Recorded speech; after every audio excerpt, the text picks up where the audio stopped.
From KWCH 12 Eyewitness News, this is a special report. Good evening. You're watching continuous coverage of severe weather sweeping across the state of Kansas. 90% of the town of Greensburg was destroyed by a tornado a little bit more than 24 hours ago last night. Tonight, another tornado has touched down in that same area. That is just one of many today, and by many, I mean a lot. Twisters have hit all these counties. 11 counties so far. In fact, 73 tornadoes have been reported across the Midwest today, dozens in Kansas. But we have not heard of any significant damage from tonight's storms. Emergency crews, though, are still out surveying, and the severe weather is not over yet. Here's a look at the system as it moved through Kiowa County earlier this evening. Storm Team 12 photojournalist Rob Shunn captured tornado video.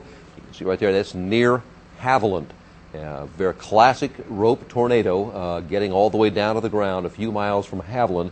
This was about, I would guess, 7 o'clock this evening. Now another look at the same tornado from another angle. You can see it coming down from the clouds right there, fortunately hitting a uninhabited area and causing no major damage in that area. Again, this is just a few miles from Haviland. Right now, a curfew is in effect in the town of Greensburg. That started at 8 o'clock tonight, about 2 hours ago. Search and rescue has been called off for the night. Simply, emergency crews are just too exhausted. They have been working for 24 hours now. They need some time to rest. Another reason for the curfew, law enforcement there is worried about looting.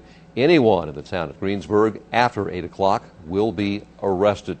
Now, here's what we know about the storm damage there. The National Guard says 90% of that town of Greensburg has been destroyed.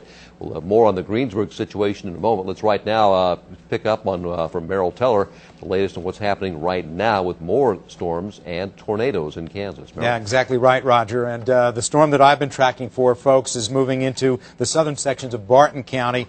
Just before the top of the hour, a funnel cloud was reported at Highway 281 on the Barton-Stafford County line. Let's take a look at live Storm Team 12 Super Doppler radar. And so let's update our storm track even to that confirmed report on this. Again, it was a funnel cloud on 281 right at the Stafford-Barton County line, continuing to move to the northeast at about 35 miles per hour. I think we can probably even update that a little bit further from this newer information.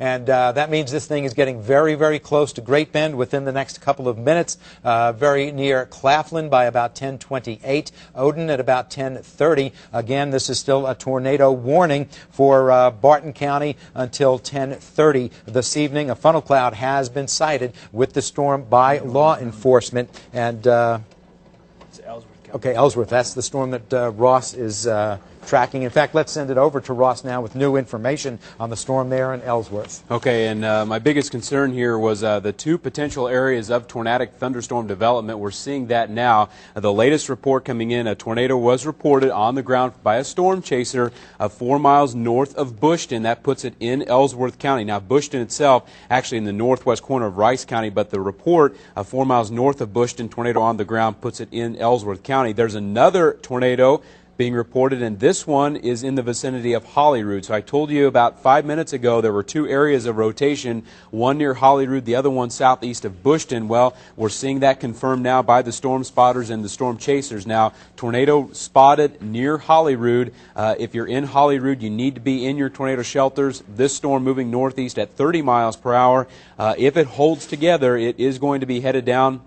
That would be Highway 56 and headed for the Ellsworth area. That would be Highway 156 headed for Ellsworth if the storm holds together. So a serious situation here. A tornado reported on the ground near the Holyrood area. Also tornado reported 4 miles north of Bushton in the southern portions of Ellsworth County. Again, movement on this activity is to the northeast at around 30 miles per hour. Now, we're not seeing any kind of weakening with this storm. This has been a cell that we've tracked for hours on end, and it's still holding together and still tracking in that northeastern movement. So across Ellsworth County, please remain in your tornado shelter. Merrill? Okay, Ross, and now we have another report from the National Weather Service. The storm just to the south of Great Bend at the top of the hour, 8 miles south of Great Bend. This now being reported as a tornado on the ground by law enforcement there, moving northeast at 45 miles per hour. Now would be just to the south south-southeast of Great Bend and would be crossing over Highway 56 there.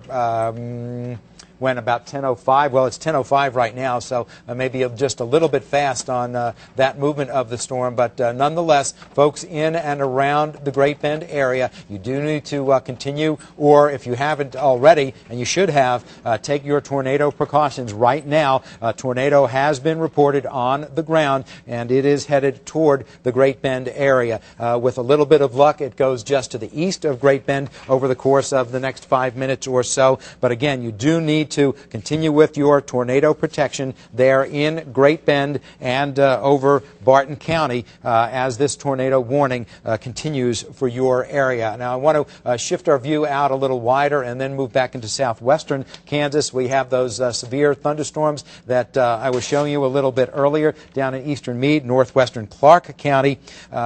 We still have those storms. We've had a report of 1.5-inch sized hail just before the top of the hour in western Clark County, about 19 miles northwest of Ashland.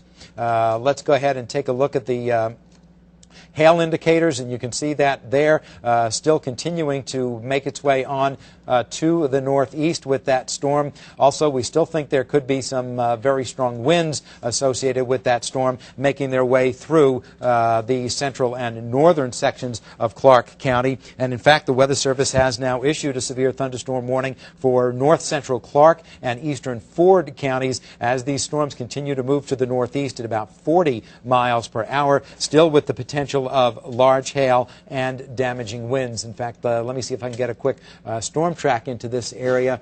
On the northern end of that line, in north central Clark County, that would be putting this activity near Clark State Lake already, around Bloom at 10:08, Kingsdown at 10:15, the town of Ford in Ford County at 10:27, and then up toward the Spearville area around 10:47. Again, this is a severe thunderstorm warning for that area. Large hail has been reported, and damaging winds still also a possibility. Ross?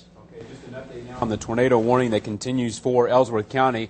Just getting a report about 3 minutes ago, trained weather spotters still reporting a tornado that was on the ground near Holyrood in this storm, still showing no indication of weakening, and it continues on this northeast track, taking it right up Highway 156. Now, it's still a ways away from Ellsworth, but the storm, again, has shown no indication of weakening. So if it continues on this path, it will reach the Ellsworth area, it looks like by around 10:20, 10:25 this evening. So heads up from Ellsworth over toward Canopolis. Lorraine, you're probably still in the path of this storm, but the confirmed tornado that we had reported was at 10:03 this evening in the area around Holyrood. Now, Bushton, we had a report just before the top of the hour of a tornado that was on the ground 4 miles north of Bushton. What I see right now on the radar looks to be like some very strong winds that could be punching through Bushton as we speak. I would estimate winds maybe 70 to 80 miles per hour in Bushton headed for Frederick. So this thunderstorm going to be kicking out some very strong winds out ahead of the back part of this storm, which may eventually shut down the tornadic potential. But right now we still have a confirmed tornado that's on the ground in and around the Holyrood area, still moving to the northeast at around 30 miles per hour. So Ellsworth, Canopolis, Lorraine, all in the path of this storm. In fact, there you see a new bit of imagery coming in on the radar,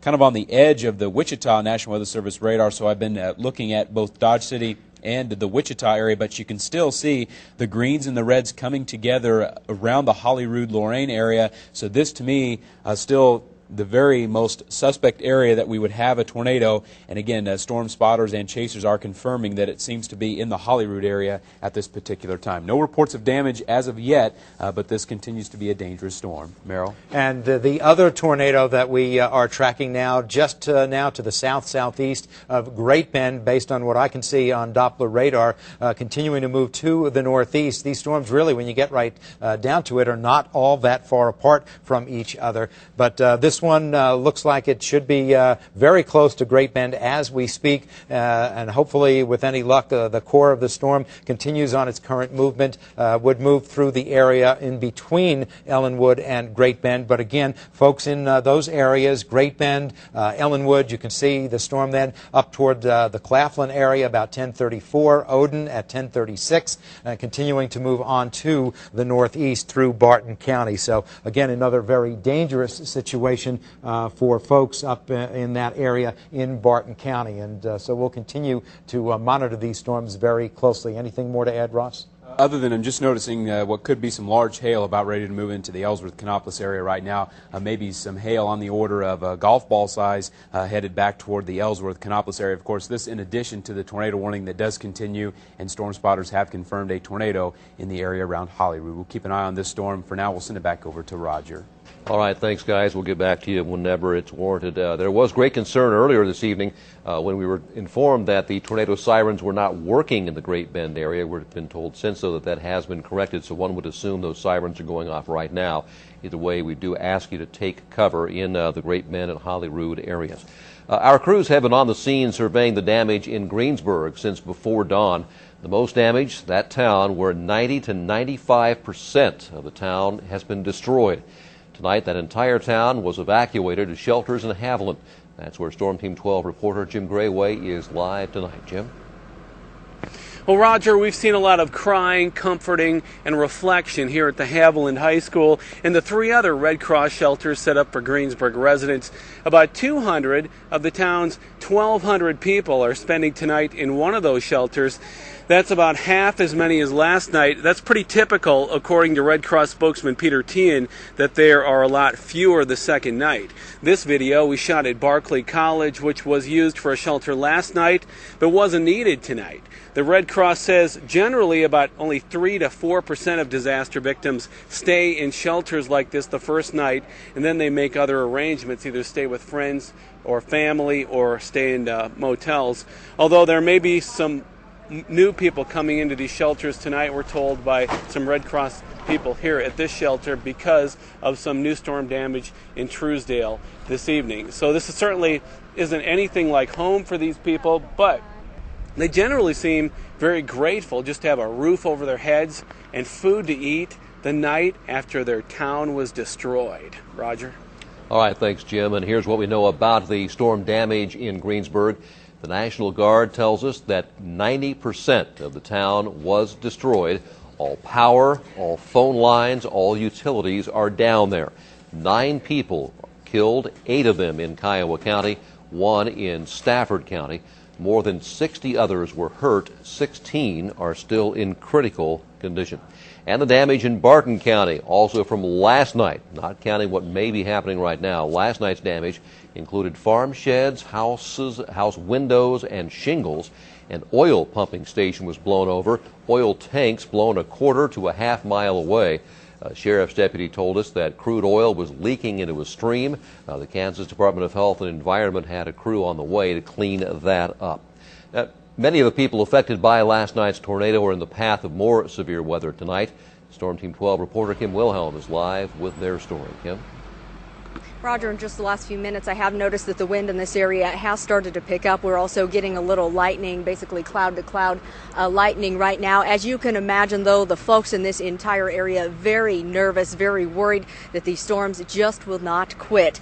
Now, on top of trying to coordinate this massive search and rescue effort today, emergency workers had to contend with the threat of round after round of severe weather tonight. Now, our crews managed to capture a rope tornado touching down between Greensburg and Haviland tonight. That is just one of the many tense situations that came with the onslaught of these new storms. Now, as you can imagine, folks here are absolutely exhausted. Many haven't even slept here since this tornado hit last night. But with how active these storms are, it may be a little longer before anyone here is able to do that. And again, this evening, when we're talking about spotting storms, we're doing it in the complete darkness again tonight, and that was the situation last night. Folks here very nervous, just waiting for this whole thing to finally come to an end. Roger?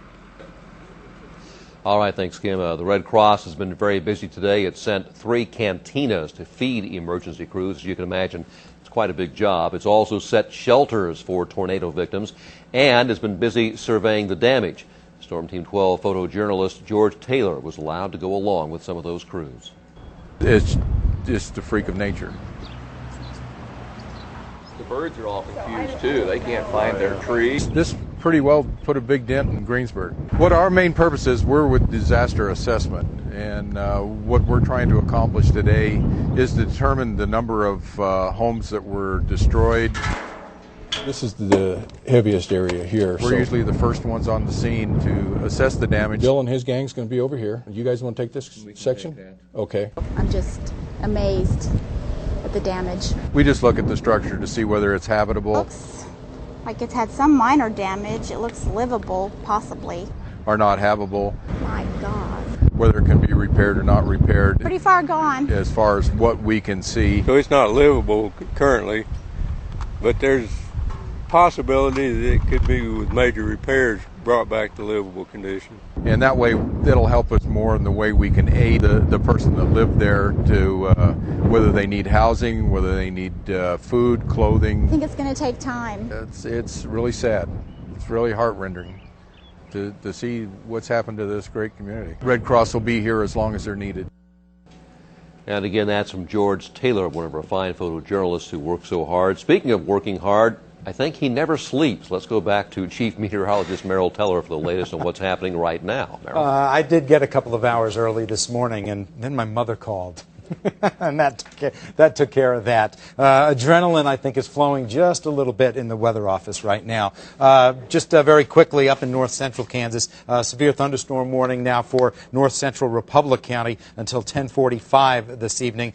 Storms in the area just southeast of the town of Republic, about 20 miles north of Concordia, moving northeast at about 40 miles per hour. But we continue to watch the storm that's moving through the Great Bend area as we speak. It looks to me like the core of that storm is now passed to the north of Highway 56 and continues to move on to the northeast. Besides for the possibility that there could still be a tornado with this storm, and I don't have anything to confirm that there is one at the moment. Also, very large hail indicated on Doppler radar right now with this thunderstorm. So, folks to the northeast of Great Bend, as you head on back up toward Claflin and Odin, and you can see on our storm track over the course of the next 5 to 20 minutes, more large hail is going to be a possibility in your area also. We've also been told that although we would expect the tornado sirens should be sounding in Barton County since you're under a tornado warning, that they are not going off at this point in time. But certainly that doesn't mean it's an all clear. You should continue with your tornado precautions in that area. With the other storm just to the northeast of there, back over to Ross.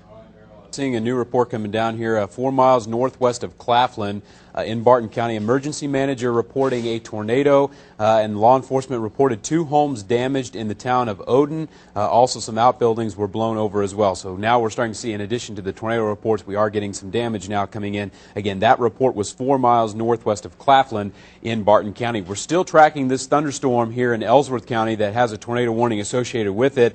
And although the rotation, we still see it from the Wichita radar, it's not, well, there you can see some new radar imagery coming in. The reds and the greens still matching up. It looks to me like it's about 5 miles southwest of Ellsworth now, where we're still seeing the rotation. I haven't seen any confirmed tornado reports in about the last 8 or 10 minutes, but this storm continues on a northeasterly track and is headed for Ellsworth, and eventually Kannapolis would be in the path of this storm as well. Basically moving right down Highway 156 here, directly headed for the Ellsworth area, and again, still have reason to believe that this storm is producing a tornado. I can look at it from the Topeka Weather Service radar. I can look at it from Wichita and Dodge City, and all 3 radar sources still show the same area about 4 or 5 miles southwest of Ellsworth for there to be rotation. Again, this is Wichita we're looking at now. If we switch over to Dodge City, yep, there you still see the greens and the reds matching up southwest of Ellsworth. This is Topeka that you're looking at, and still there you see the hints of the reds and the greens close together southwest of Ellsworth. So that reason alone right there, 3 different radar sources seem to be pinpointing southwest of Ellsworth, about 4 miles southwest of the town, that we could be looking at the area of rotation. Of course, a lot of people in this area know very well, and it's a dangerous evening. You want to remain in your tornado shelters here as we continue to track this storm across the heart of Ellsworth County. Hopefully no damage being done by this storm, but Doppler radar continues to show a very dangerous storm tracking through this area. So tornado warning officially continues for Ellsworth County until 10:30 this evening. We'll have to wait and see how this storm progresses over the next 10 or 15 minutes. But to be quite honest, I have a hard time believing that this storm is going to just totally collapse and die off in the next 10 minutes. So we may see an extension of the tornado warning for Ellsworth County. It looks like we are still seeing some strong winds that could be in the Bushton, Geneseo areas. On the leading edge of this storm, we may see some strong winds on the order of 70 to 80 miles per hour. So some strong winds, tornadic potential closing in on the Ellsworth area. We'll continue to watch this very closely, and I believe Merrill maybe has some more information now on the storms in the Great Bend area. We'll send it back over to you. Yeah, it looks to me like that storm continuing to indicate some rotation now off to the northeast of Great Bend by about 6 or 7 miles now, and that rotation is in the midst of all this heavy rainfall. So for folks who might be hoping, well, maybe we can go out and see it when it's illuminated by the lightning, forget about that. This is what we call a rain-wrapped storm. Now, again, we haven't had any confirmed reports of further tornadoes on the ground with this storm, but certainly still the possibility, as some rotation is still being indicated in this area. So, folks, again, up toward Odin, Claflin, you do need to continue with your tornado precautions at this time, as this storm is still showing signs of rotation at the moment. Now, we'll widen out our view once again, show you this part of a line of significant storms from the storm that Ross has been talking about, up in Ellsworth County and all the way back down through the Clark County area, once again into southeastern Meade County, as well as the eastern sections of Ford County. And that's the area that I want to go into now, because eastern Ford County, your severe thunderstorm warning has been extended until 11 o'clock tonight. You can see these very intense storms likely producing large hail, possibly damaging winds from Ford over, just moving in on Buckland, and then from there southwestward across the western sections of Clark County and just into the far eastern sections of Meade County right now. We'll put this activity into motion, and you'll be able to see the movement continuing to be, for the most part, as almost all the storms have been today, to the northeast. And I've just noticed these other couple of storms that have developed just around into the south of Ensign. Those are moving now through the southwestern corner of Ford County.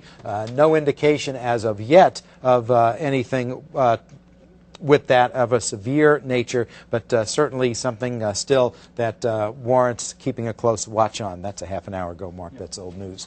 But again, eastern Ford County, new severe thunderstorm warning until 11 o'clock. We also continue with severe thunderstorm warnings northeastward up that line until 10:30, so about another 7.5 minutes for southwestern Pawnee and northwestern Edwards County. That would be for the storms that you see in here from around Garfield down through Kinsley and into the southwestern corner of Edwards County.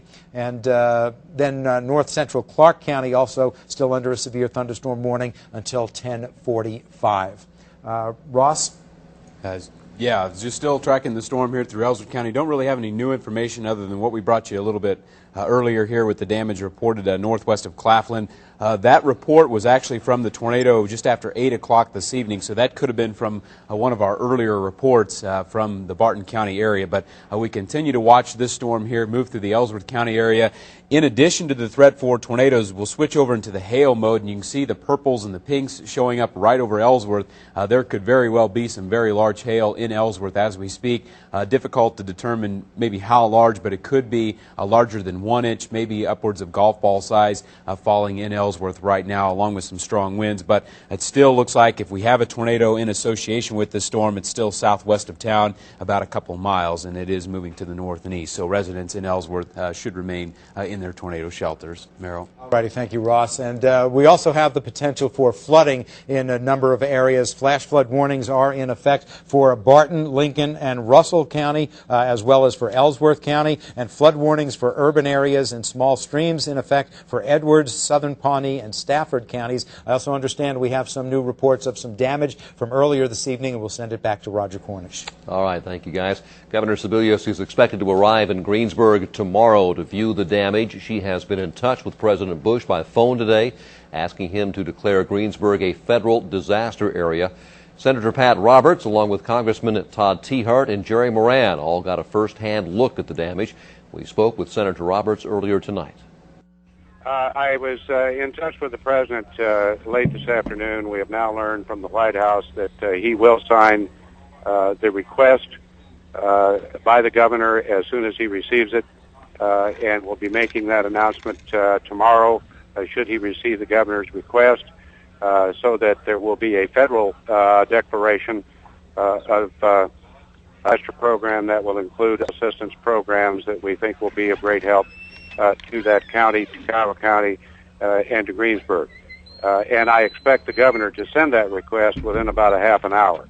So I think we're going to get this done in record time. That will mean that FEMA will move in immediately and be of immediate help to the people of Greensburg. And the President, I spoke with him for about 10 minutes, and he again expressed his great sorrow and extended his prayers. But to move it this fast, I think, is remarkable. But it just shows you just how serious the devastation. Very quick action on the part of the governor and the President and all of us concerned. That's Senator Pat Roberts, who got a first-hand look at the devastation today and said it was just stunning to see it in person. Speaking of the federal government, FEMA is sending help to tornado victims. That includes 3 trailer loads of water, enough for 5,000 people. A simple thing, but awfully important in a situation like this. 3 trailers of ready-to-eat meals, enough to feed 1,500 people, 3 meals a day for 5 days, and 2,500 tarps. FEMA is also sending a mobile emergency operations vehicle. It will be in Greensburg by about 4 a.m. and up and operating early tomorrow morning. Soldiers and airmen from the Kansas National Guard are assisting with security, communications, and shelter missions. The 134th Air Control Squadron is supplying 2 generators to assist in search and rescue operations and about 1,500 gallons of water. 18 light sets from the 184th Air Refueling Wing have also been sent to Greensburg that will provide light for response and recovery operations. The Pratt, Kansas National Guard Armory has been opened as a staging area for logistic support. The Kansas Highway Patrol is also assisting with reestablishing communications and public safety issues. The Kansas Department of Transportation has provided roadblocks and signs to keep unauthorized people from entering the area. KDOT is also involved in clearing debris from highways so rescue vehicles can get into the affected areas. They talked earlier today about the really tremendous problems they had with debris and just being able to get around and get to the areas. All the resources are in place today, but they were not last night when the tornadoes first hit. About 1,500 people live in Greensburg. There were not enough emergency personnel to respond to all the victims after the tornado. Some residents jumped in to help their neighbors. Storm Team 12 reporter Kim Hines has one of their stories. Kim? Well, Roger, it was just over 24 hours ago that a lot of the people came out of their homes dazed and confused by what happened. And today, here at this shelter, they shared their stories of survival and one man's story of how he helped save some of his neighbors in his Greensburg neighborhood. After the tornado tore through Greensburg, Jason West heard calls for help. They were his neighbors. One of my neighbors was laying down on the floor of their house. The other one was buried in rubble. So West started digging. Seen his head, and then we seen his back, and I touched him to see if that was him. It was, but West couldn't easily pull him out because something was caught on his neighbor's neck. 2 before he had electric cord wrapped around his neck. Eventually, West got the cord free, saving his neighbor's life. Put him on my shoulder and walked out of the rumble and took him to the driveway. He went to the hospital, and West now waits in a shelter. In Haviland, Kim Hines, KWCH 12 Eyewitness News.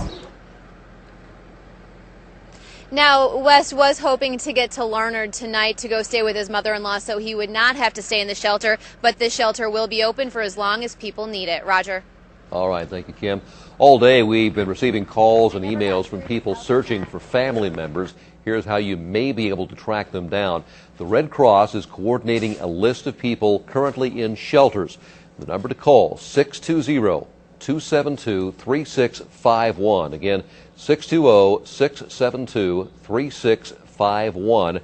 They can maybe tell you where your family members are, or you can log on to disastersafe.redcross.org. That is lowercase, disastersafe.redcross.org, and there you can search by name for family members or people you know who may have been involved in this disaster. Some people did evacuate and are staying with people in the area. If you're one of them, we assume you may not be watching us right now, but we encourage you, if you are, to call the number there also, the same one, or register at the website so your family members can find out that you are safe.